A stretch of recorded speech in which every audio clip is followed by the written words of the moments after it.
Здравейте! Намирам се в Германия и искам малко да ви разкажа за мен и моето семейство. От дълго време живеем в Германия и от известно време обмисляме варианта да се приберем вече в България. Затова реших да направя този канал, за да поговориме за нашия житейски опит, който имаме, да ви го споделим.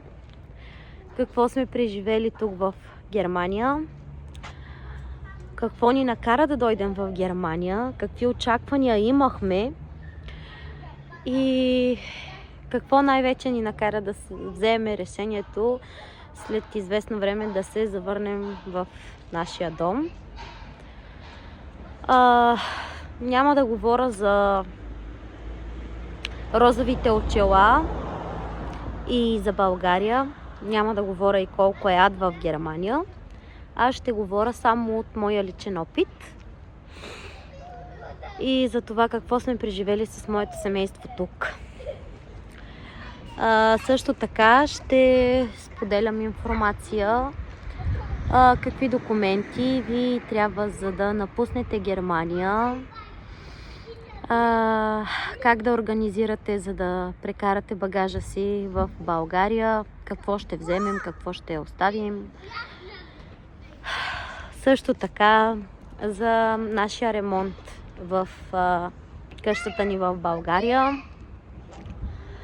И се надявам, ако сте заинтересовани, да се запознаеме и да следите моят канал. Общо взето, това е,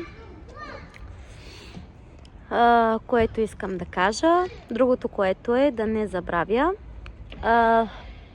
всяка събота ще качвам клипове как преминава нашият живот в Германия и по това може да си изкарате изводи защо толкова вече искаме да се завърнем в България.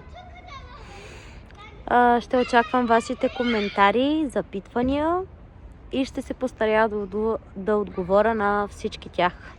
Така че утре сутринта най-вероятно ще се видим. Лек ден ви желая на всички!